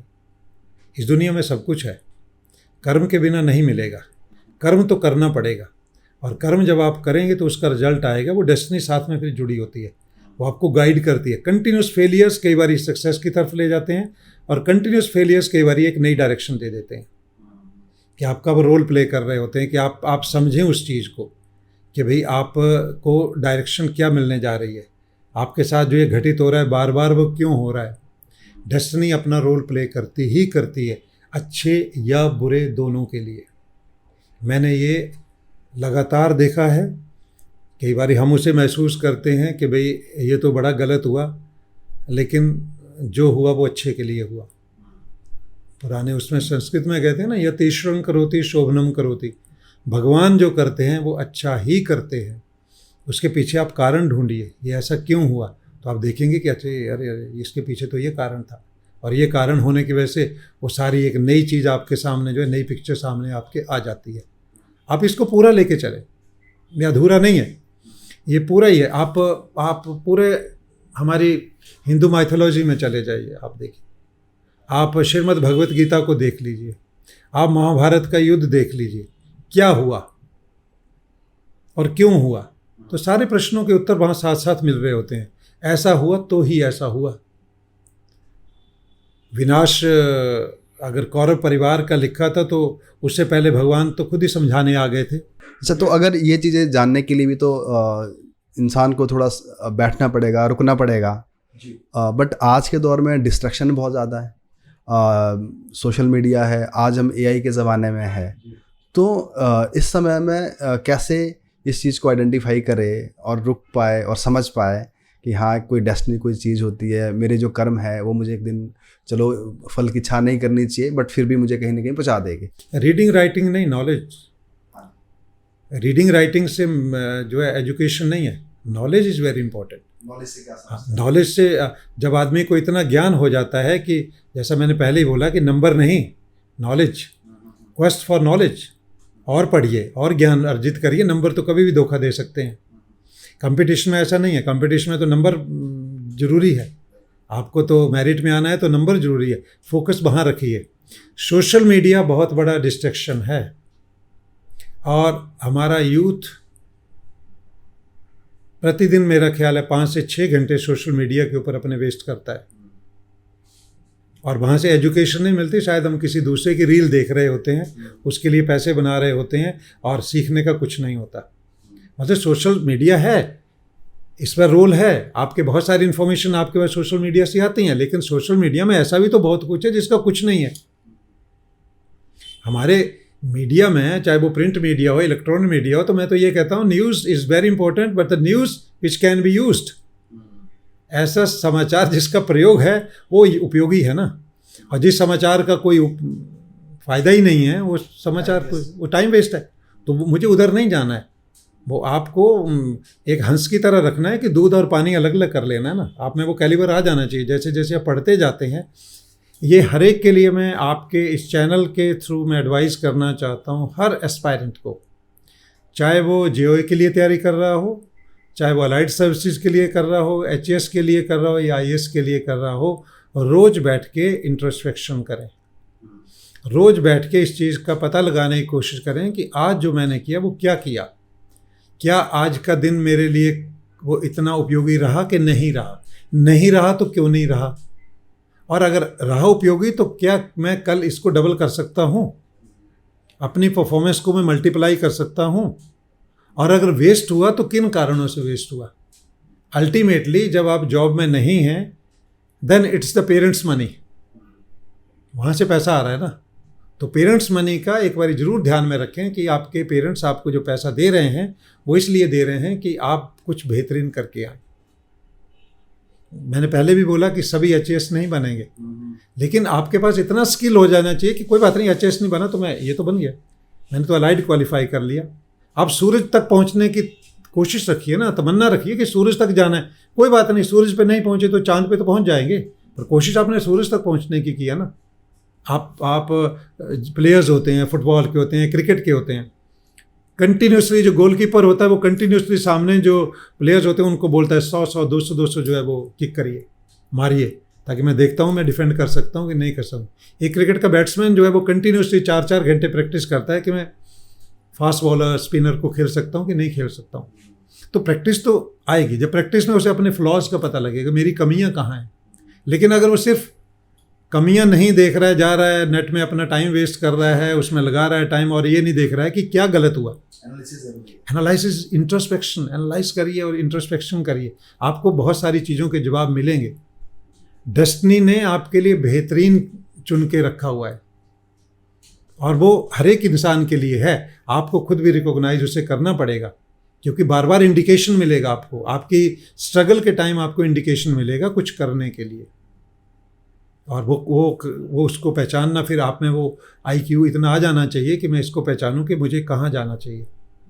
स्किल अपना पहचानिए, आप स्किल आपके पास होनी चाहिए। वैसे एवेन्यूज देखो और भी खुल सकता है। हिमाचल में टूरिज्म का पोटेंशियल है, ऑर्गेनिक फार्मिंग का पोटेंशियल है ना, IT का पोटेंशियल है, वैसे बहुत सारी चीज़ें हैं जो हो सकती है फ्यूचर में। अच्छा, एक लास्ट बात हम और करेंगे हिमाचल की थोड़ी ज्योग्राफी और कल्चर के बारे में।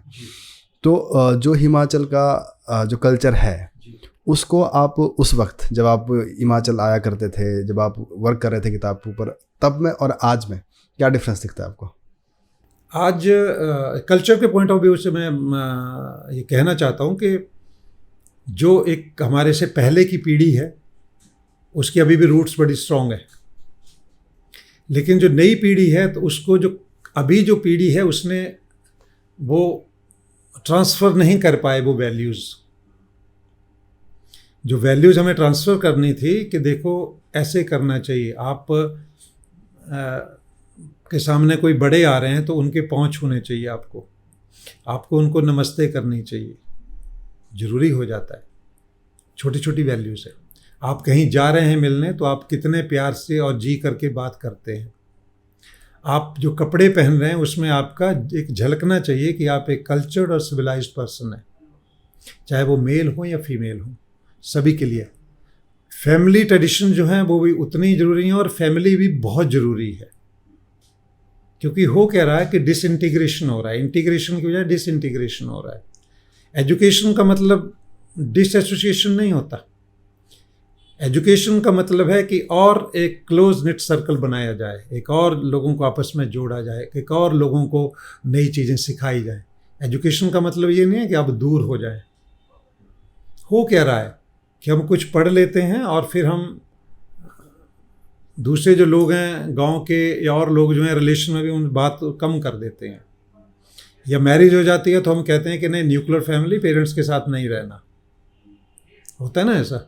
तो ये कुछ चेंजेस आ रही हैं जो रोकनी होंगी, और वो पीढ़ी जो हमारी पीढ़ी है उसको बड़ा एक जिम्मेवारी है, क्योंकि हम तक तो वैल्यूज़ बहुत अच्छी आई, हमने आगे ट्रांसमिट करने में हम फेल हो रहे हैं कि हम अपने बच्चों को नहीं सिखा रहे हैं कि नहीं फैमिली क्या है। फैमिली में जब आप देखते हैं तो एक ब्लड रिलेशन में फैमिली होती है, और ब्लड रिलेशन से बाहर निकल के एक्सटेंडेड फैमिली होती हैं। ब्लड रिलेशन में आप हैं, आपके फादर हैं, मदर हैं, चाचा हैं, ताए हैं, ये सारे जो हैं उनके बच्चे हैं, ये आपके ब्लड रिलेशन में आते हैं। लेकिन जब एक्सटेंडेड फैमिली आ जाते हैं तो एक्सटेंडेड फैमिली आपके नाना नानी मासी इस तरह की एक्सटेंडेड फैमिलीज होती हैं। तो आपको इनको रिकॉग्नाइज करना चाहिए, इनके लिए जो वैल्यूज़ है, एसोसिएशन है, इनके लिए वो आपको आपके साथ भी हुआ होगा कि आपको छुट्टियां होती थी तो सबसे पहले क्या कहते थे, मामा के घर जाना है। अब नहीं जाते। क्यों नहीं जाते? इसलिए कि हमारी जो एसोसिएशन है, हमारा जो रिलेशन है, उसको हमने कमज़ोर कर दिया। हमने जो टाइज जो हैं हमारे, उनको ब्रेक कर दिया, लूज़ कर दिया, बिल्कुल छोड़ दिया। उनको होना चाहिए था स्ट्रॉन्ग, और हमें बच्चों को बताना चाहिए। आज हम बच्चों को बताते ही नहीं कि हमारे रिलेशन क्या क्या है। ठीक है ना, बच्चे कहाँ तक रह गए, पेरेंट्स तक रह गए। और दूसरा ये कि एक बड़ी बारीक सी एक लेयर होती है, एक पर्दा होता है जो अलग करता है चीज़ों को। अगर वो पर्दा ख़त्म हो जाता है तो फिर वो वहाँ पे जो रिज़ल्ट हैं वो इतने पॉजिटिव नहीं आते। जैसे मैं बता देता हूँ, आपका अपने फादर के साथ रिलेशन कैसे रहा कि जब आप अपने फादर से मिलने जाते थे, थोड़ा सा अपने को कंट्रोल करके कि ये बात मैंने अपने फादर से कहनी है, कहूँ कि नहीं कहूँ, ये परमिशन लेनी है, लूँ कि नहीं लूँ, वो हाँ कहेंगे या नहीं कहेंगे। मैं अपनी बता देता हूँ कि my father was very strict, very very strict. हमें तो छोड़िए, हम तो बच्चे थे, इवन गांव के लोग जो थे, उनके बराबर के जो लोग थे, वो भी उनसे बात करने में 10 बारी सोचते थे कि बात करें कि नहीं करें।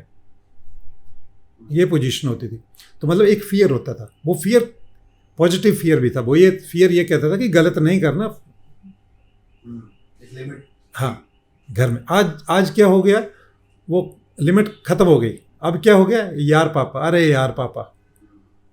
अब ऐसा ही है, अब बच्चे ऐसे ही बात करते हैं, अरे यार मम्मी। अब मम्मी भी यार हो गई, पापा भी यार हो गए, वो फ़र्क जो था वो ख़त्म हो गया।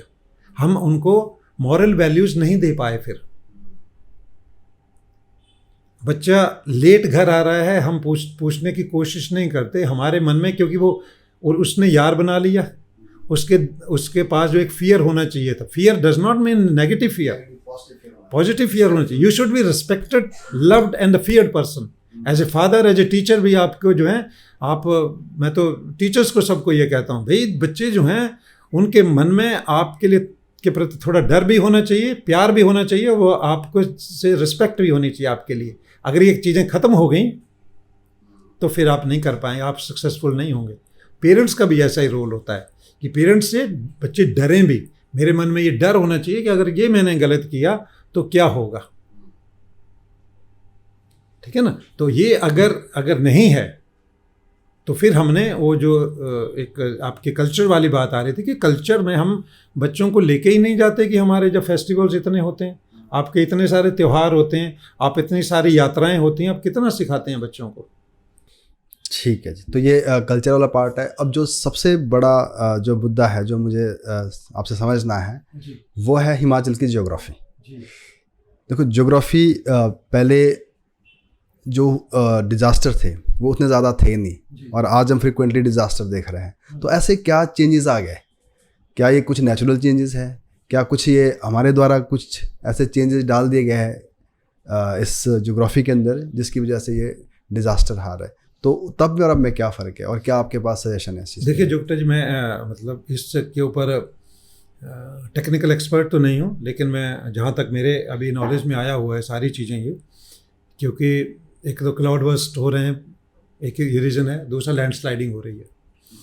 तो लैंड स्लाइडिंग का तो है कि बहुत ही अनसाइंटिफिक तरीके से जो है वो रोड्स का कंस्ट्रक्शन हुआ, या लोगों ने खुद पहाड़ियों के ऊपर ऐसे मकान बना लिए, और ऐसी इंक्रोचमेंट हुई जो रिवर साइड पे हुई बहुत सारी।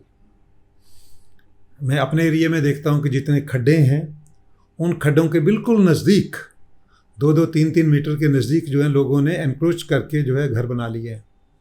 नेचुरली जब फ्लड आएगा तो रिवर तो अपना कोर्स लेगा ही लेगा, वो थोड़े छोड़ेगा। वो तो ठीक है कि कुछ टाइम पीछे कुछ सालों से बरसात कम हो रही थी, और इस बारी वो बरसात हुई जो हमारे टाइम पे होती थी, यानी कि 30 ईयर्स बैक जो बरसात हिमाचल में होती थी ऐसे ही होती थी। और एक बारी तो मुझे याद है कि जब खूब बरसात हुई तो भगतराम मुसाफिर जी एक हिमाचल के गीतकार और लेखक कवि हुए हैं, तो उन्होंने अपने हिमाचली भाषा में ही लिखा था कि वो धन धन मेरे परमेश्वरा ते करी थे सब कुछ मात, 6 महीने सियाल करी थी, 6 करी थी बरसात। तो 6 महीने का सर्दी कर दी थी और 6 महीने की बरसात हुई थी।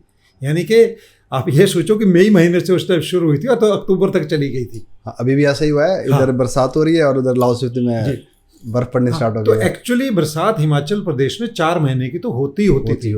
ये तो पिछले कुछ सालों से हमारे यहाँ बरसात नहीं हो रही थी, यानी कि जुलाई अगस्त में बरसात होती थी और कई बार लेट ही होती थी, अगस्त में कुछ बारिशों में खत्म।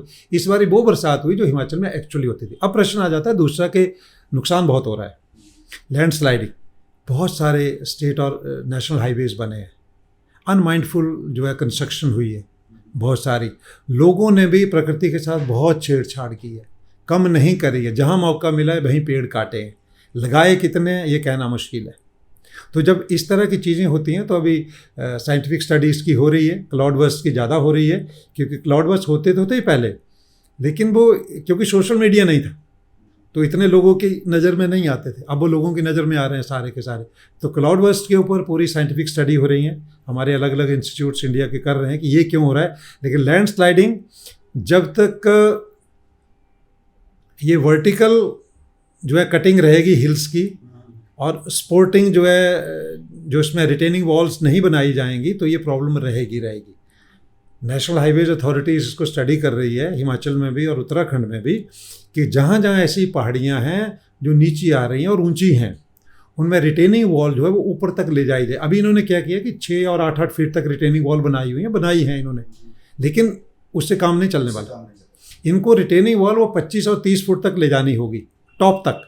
फिर ये एक प्रॉपर, जैसे अदर कंट्रीज़ में है, ऐसा नहीं है कि हिली स्टेट सिर्फ पूरे वर्ल्ड में हिमाचल ही है या उत्तराखंड ही है, पूरे वर्ल्ड में हिली स्टेट्स हैं सभी जगह। लेकिन उन्होंने भी तो रोड्स निकाले हैं, उन्होंने भी तो टनल्स निकाली हैं, तो वहाँ नहीं हो रहा है क्योंकि उन्होंने शुरू में ही एक प्लानिंग कर लिया, तरीका बना लिया कि इस तरह से इसको हम प्रोटेक्ट। और हिमाचल की सॉइल जो है इरोजन का, तो बहुत सारी जो है मिट्टी इस तरह से है कि नीचे बड़ी बड़ी चट्टानें और ऊपर जो भुरभुरी मिट्टी है, और जैसे ही अब तेज़ बारिश हुई है, ज़्यादा बारिश हुई है, पूरी मिट्टी को नीचे आ रही है और चट्टानें भी आ रही हैं, कटिंग बहुत ज़्यादा हुई है, एक्सप्लोजन बहुत ज़्यादा किए हुए हैं इन्होंने, तो उसका रिजल्ट स्लाइडिंग में आ रहा है और इस तरह से हो रहा है। क्लाउड बस्टिंग का तो साइंटिफिक एक है, उसके स्टडी के ऊपर होगा। लोग बड़े अनमाइंडफुल हैं। अब धार्मिक स्तर पे तो लोग ये कह रहे हैं कि साहब आपके जो रिलीजियस प्लेसेस हैं उनकी सैंक्टिटी जो है, उनकी पवित्रता बनाए रखिए। आपके पूरे कुल्लू वैली में, मंडी में, सभी जगह ये आ रहा है, हरिद्वार में आ रहा है, उत्तराखंड में जब कि साहब हनीमूनर्स के लिए नहीं है ये प्लेसेस। ये प्लेसेस उनके लिए हैं जिनका फेथ है भगवान में। आप वहाँ पे आते हैं, आप ढेरों तरह के नशे कर रहे हैं और फिर आप एक्सपेक्ट कर रहे हैं कि प्रकृति आपके साथ कुछ ना करे, तो प्रकृति तो अपना रूप दिखाएगी, पर ये एक अलग एस्पेक्ट तो है। कैसे बैलेंस करें इसको? एक तरफ से हम कहते हैं कि हमें टूरिज्म को अट्रैक्ट करना है हिमाचल की तरफ, और दूसरी तरफ से हम कह रहे हैं कि हमें थोड़ा प्रिजर्व भी करना है। और जैसे भी रोप वे का जो प्रोजेक्ट चला है हिमाचल में, तो वहाँ पे कारदार संघ बना है एक, जो देवताओं के कारदार होते हैं, उन्होंने बिल्कुल अपने आप को एनजीओ की तरह आगे लेके आए। उन्होंने मना कर दिया कि यहाँ पे किसी तरह के कुल्लू की जो वैली है वहाँ पे रोप वे नहीं बनेगा, खासकर बिजली महादेव के लिए। तो फिर कैसे बैलेंस करें इसको? हमें एक तरफ से डेवलपमेंट भी चाहिए, टूरिज्म भी चाहिए, इकोनॉमी को भी जनरेट करना है, और दूसरी तरफ से हमें ये प्रिजर्व भी करना है। बड़ा कुछ करने की ज़रूरत नहीं होती। आपको ये देखना पड़ेगा कि हर आपकी जो जगहें हैं वो छोटे लिंक से भी कनेक्ट की जा सकें। क्योंकि मेरा ये मानना है कि एक इंडस्ट्री हिमाचल में एक ऐसी है जिसमें मिनिमम इन्वेस्टमेंट से मैक्सिमम रिटर्न्स आएगा, वो हमारी टूरिज्म इंडस्ट्री है। सिंपल समझिए, जब हिमाचल में कोई आएगा टूरिस्ट, वो कहाँ रहेगा? हिमाचल के होटल्स में। वो क्या खाएगा? हिमाचल के ढाबे और होटल में। वो क्या खरीदेगा? हिमाचल के लोकल प्रोडक्ट्स खरीदेगा। ठीक है, तो एम्प्लॉयमेंट तो जनरेट होगा ही होगा। और ये जरूरी नहीं है कि बड़े बड़े शोरूम हम खोलें। आप परमिशन दीजिए, आप फाइनेंस करिए, आपका जो यूथ है उसको आप फाइनेंस करिए, उसको टेक्निकल नॉलेज भी दीजिए, और अलग अलग चीज़ों का जो प्रोडक्ट्स हैं आपके, वन डिस्ट्रिक्ट वन प्रोडक्ट का जो गवर्नमेंट ऑफ इंडिया की स्कीम है, आप उसको यूटिलाइज़ करें पूरी तरह। और हिमाचल में तो इसका बहुत ही ज़्यादा स्कोप है। हिमाचल में तो देखिए, आपके पास हॉर्टिकल्चर का पूरा है, आपके पास हैंडीक्राफ्ट्स की बहुत सारी चीज़ें हैं जो आप यहाँ पे तैयार कर सकते हैं, आपके ड्राई फ्रूट्स का पूरा है, आपके फ्रूट्स का पूरा है। तो यहाँ तो स्कोप ही बहुत ज़्यादा है। और फिर टूरिज़्म में आपको अदर इन्वेस्टमेंट नहीं चाहिए। टूरिज़्म में सिर्फ कम्युनिकेशन अच्छा चाहिए। आपका रोड नेटवर्क अच्छा होना चाहिए। वो आपने अच्छा रोड नेटवर्क अगर तैयार कर दिया, आपका रेलवे नेटवर्क अच्छा होना चाहिए, बाई एयर है तो होना चाहिए। बाकी टूरिस्ट क्या देखने आता है बताइए मुझे? टूरिस्ट जो है वो चांदनी चौक देखने तो नहीं आएगा दिल्ली का ना, वो उससे फेडअप होके तो आ रहा है हिमाचल। उसको क्या देखना है? एक अच्छा बहता हुआ झरना, एक साफ़ सुथरी नदी, साफ़ सुथरी चीज़ें जहाँ जहाँ वो जा रहा है, अच्छे आपके मंदिर, रिलीजियस टूरिज्म। ये बड़े बड़े सड़कें, पुल, ये तो नहीं देखना उसने, बड़ी पार्किंग नहीं, वो उसे ज़रूरत नहीं है, वो तो वो शहरों में देख रहा है। उसको रिलीजियस टूरिज्म आपके वो हमारे जितने भी जो है शक्तिपीठ हैं, अब शक्तिपीठ इतने सुंदर और इतने भव्य होने चाहिए, और उसमें अरेंजमेंट नीट एंड क्लीन होने चाहिए कि आए बंदा तो उसके दिमाग में, दिल दिमाग में एक वो शांति उसे मिले वहाँ पर। इनमें कुछ इन्वेस्ट नहीं आपको करना है। मिनिमम इन्वेस्टमेंट मैक्सिमम रिटर्न्स है। मैं नदी देखने जा रहा हूँ तो नदी में मुझे कोई ऐसा थोड़ी कि वो गवर्नमेंट ने क्रिएट करनी है, लेकिन हाँ गवर्नमेंट जो करेगी वो ये कि पोल्यूटेड ना हो। मतलब जो हमें नेचर ने दिया है उसको से रख रखाव करना उसका। नेचर को देखने आ रहे हैं ना लोग नेचर को देखने आ रहे हैं। सब दिल्ली में नहीं मिलता है, या मेट्रोपॉलिटन सिटीज़ में नहीं मिलता, पोल्यूशन होता है। हिमाचल में नहीं है पोल्यूशन, तो पोल्यूशन फ्री स्टेट में वो आके देखना चाहते हैं कि यहाँ वो क्या चीज़ें हैं जिसको हम इंजॉय। अरे क्या वाटरफॉल्स है यार, क्या ब्यास नदी, सतलुज नदी बहती है, देखो कितना नीला पानी है इनका।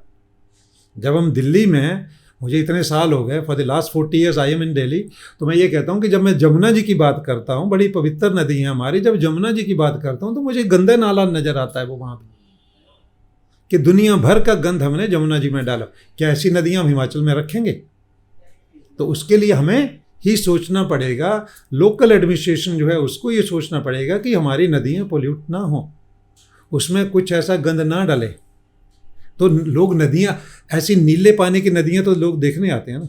आपके पास गोविंद सागर झील है, उसको देखने आते हैं ना लोग, कि देखो कितना पानी भरा और कितना नीला पानी है इसका। तो इसमें गवर्नमेंट ने क्या इन्वेस्ट करना? हाँ, मुझे पोंग डैम में गवर्नमेंट ने क्या इन्वेस्ट करना? गवर्नमेंट ने इन्वेस्ट करना था डैम के लिए, इलेक्ट्रिसिटी तैयार करने के लिए, वो कर दिया, वो हो गया।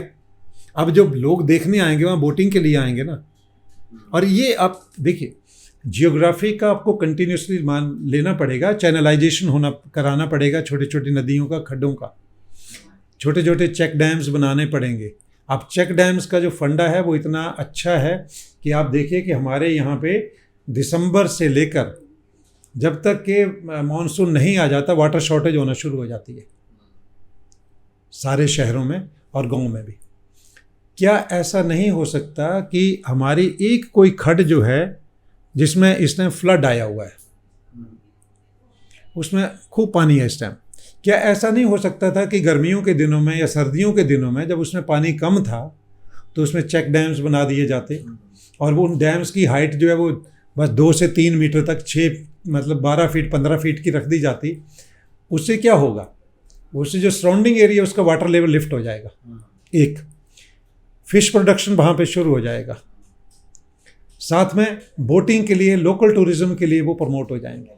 आज पब्लिक स्कूलों के बच्चे, गवर्नमेंट स्कूलों के बच्चे, अदरवाइज लोग जो है पिकनिक के लिए बाहर जाना चाहते हैं ना, तो छोटे छोटे एरिया जब मेरे सराउंडिंग में होंगे तो लोग वहाँ जाएंगे ना, तो इसी से हमारा वाटर लेवल भी लिफ्ट होगा, ऊपर आएगा। वाटर शॉर्टेज जो हमारे पास होती है समर में या विंटर्स में वो ख़त्म हो जाएगी और रेवेन्यू कितना जनरेट होगा ये देखिए। तो मल्टीपल इफेक्ट इसके हो सकता है अगर करना चाहे। ये गवर्नमेंट के पास पैसा है लेकिन गवर्नमेंट इन फंड्स को मिसयूज़ करती है। प्रायोरिटी ले ली जाए, एनी गवर्नमेंट एनी टाइम के मुझे 5 साल का टाइम मिला है, इन 5 साल में ये हिमाचल प्रदेश की 5 बड़ी खड्डें हैं, नॉट द रिवर्स, जो उनकी स्पोर्टिंग जो है सहायक खड्डें जो हैं, ट्रिब्यूटरीज उनको ले लें, ट्रिब्यूटरीज को 5 हम इनको चुन लेते हैं और 5 के ऊपर हम 50-50 डैम बना देंगे हर जगह, check dam. Minimum investment 1 crore rupees 2 crore rupees में कर देंगे हम इसे। और ऐसा जब आप बना देंगे तो उन 5 साल में लोगों को उस एरिया में, वो कितना बड़ा एरिया, 100 किलोमीटर के उसके सराउंडिंग में, कैचमेंट एरिया में कितने गांव बसे होंगे, जब उन गांव में वाटर लेवल अच्छा हो जाएगा और वहाँ ये सारी चीज़ों का प्रोडक्शन भी होगा तो रिजल्ट भी अच्छे आएंगे। तो आपको ये सब जो पोजीशन आपको देखनी पड़ रही है, ये जो चेंजेस आ रही हैं, ये क्लाइमेटिक चेंजेस जो हैं ये नहीं होंगी फिर। अब आपका वाटर लेवल नीचे चला गया, क्यों गया? क्योंकि वाटर स्कीम्स इतनी ज़्यादा हैं, सारे एरिया आपकी सड़कें पक्की हो गई, आंगन पक्के हो गए, घर पक्के हो गए और पानी का नीचे ज़मीन में जाने का है नहीं, वो पानी वहाँ से निकल जाता है और कहाँ पहुँच जाता था? पंजाब में। हाँ, अब वो पानी चला गया, पानी पंजाब में चला गया, आपके पास पानी बचा, आपने रिटेन क्या किया वहाँ पे? आपका वाटर लेवल कैसे लिफ्ट होगा ज़मीन में? आपका इरिगेशन कैसे होगा? मैंने तो चेक डैम बना दिया 12 फीट 15 फीट ऊंचा, सराउंडिंग के एरिया को पूरे वाटर सप्लाई, इरिगेशन भी जाएगा, वाटर सप्लाई भी होगी, इरिगेशन भी होगा। तो मिस्टर जोगटा, गवर्नमेंट की प्रायोरिटीज़ जो हैं, गवर्नमेंट को प्रायोरिटीज़ देखनी पड़ेंगी। और इसके साथ, क्योंकि फंड कहाँ हिमाचल में ख़त्म हो रहा है, सक्सेसिव गवर्नमेंट्स का, not only the Congress government, the BJP also, government का फंड्स हो रहा है बेस्ड ऐसी चीज़ों के ऊपर जिसमें फ्री वीज, जिसे हम बोलते हैं, फ्री कर दो, फ्री कर दो। और आजकल जो डिजास्टर हुआ है और उसको दोबारा से रेनोवेट कर दो, है ना, रिकंस्ट्रक्शन कर दो, उसमें सारा पैसा लग रहा है। फ्री नहीं चाहिए। आप 150 यूनिट फ्री देके 300 यूनिट फ्री करके बिजली का क्या करेंगे? आप लोगों को निकम्मा बनाना चाहते हो? मत करिए ना फ्री। आपके पास पहले ही रेवेन्यू नहीं है, आप डिजास्टर्स पॉइंट के ऊपर आगे पहुंच गए हैं कि आपके पास पैसा ही नहीं है, आपके पास सैलरी के लिए पैसा नहीं है, तो उसको कैसे काउंटर करोगे? साहब, आप हर जगह पे जहां पैसा लेने का है वहां पैसा लीजिए। आप उस पैसे को लेंगे तो आप पैसा लगाएंगे। अब जब पैसा होगा ही नहीं, मेरी जेब में होगा ही नहीं, तो मैं लगाऊंगा कहाँ से? आप हर फीमेल को 1500 रुपया क्यों देना चाहते हो? क्यों देना चाहते हो?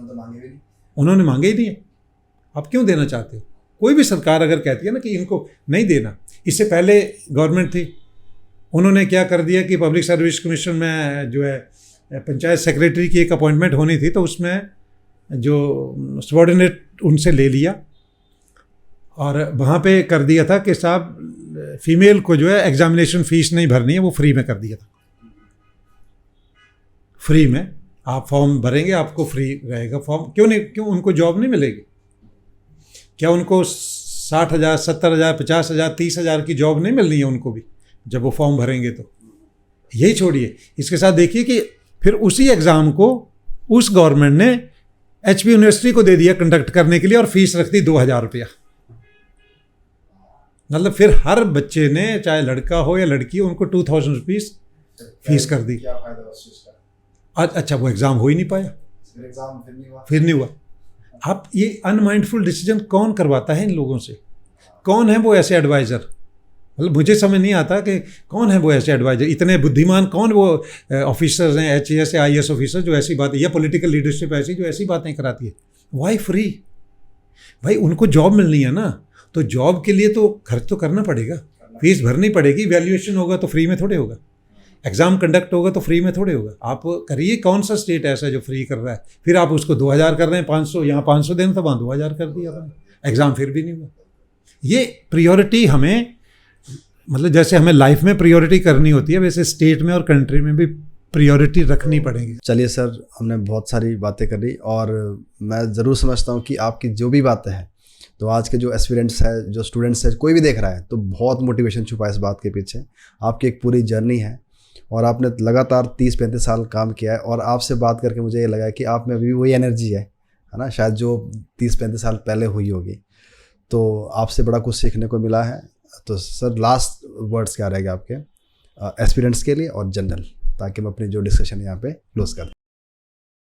हमेशा पॉजिटिव एस्पेक्ट देखिए लाइफ में, उजाले की तरफ देखिए, अंधेरे की तरफ नहीं। पास्ट को रिग्रेट मत करिए और फ्यूचर के लिए प्लानिंग करिए। एक आता है कि कौरवों और पांडवों के ऊपर ही है, वो भगवान कृष्ण से जुड़ा हुआ था कि वर्षों तक वन में घूम घूम, बाधा विपदा सब चूम चूम, से धूप धाम पानी पत्थर, पांडव गए कुछ और निखर, सौभाग्य न हर दिन सोता है, अब आगे देखें क्या होता है। तो आप बड़ी मेहनत करनी पड़ती है, बड़ी परिश्रम करिए उसको, लेकिन ऑनेस्टी से करिए। और एक अच्छा सुंदर भविष्य सभी का इंतज़ार कर रहा है। कोई आखिरी चीज़ नहीं है लाइफ में, किसी भी पड़ाव के ऊपर कुछ भी आखिरी नहीं है। आप हर दिन जो टॉप पे बैठे हैं उनको भी स्ट्रगल कर रहे होते हैं, और जो नीचे हैं वो भी स्ट्रगल कर रहे होते हैं। तो ये नहीं देखिए कि भी नहीं इससे ख़राब हो गया ये सारा, ये रखिए कि यस, नया दिन है, और नए दिन में एक नया सवेरा जब आया है, तो मुझे उसी को ध्यान में रखते हुए एक दोबारा से अपने आप को री एनर्जाइज करके अपने ऑब्जेक्टिव की तरफ आगे बढ़ जाना है। तो मेरी यही शुभकामनाएं हैं। थैंक यू वेरी मच, आपने मौका दिया, एंड आई होप कि जितने आपके एस्पायरेंट्स होंगे, जहाँ जहाँ तक जिन लोगों तक पहुँचेगा, वो एक चीज़ को ज़िंदगी में अपनाएंगे कि उजाले की तरफ ही देखना है, स्ट्रगल करनी पड़ेगी, और उजाले की तरफ आप देखेंगे तो चारों तरफ उजाला ही नज़र आएगा, और अगर अंधेरे की तरफ देखेंगे तो फिर अंधेरा ही होगा। तो इसलिए उजाले की तरफ देखें।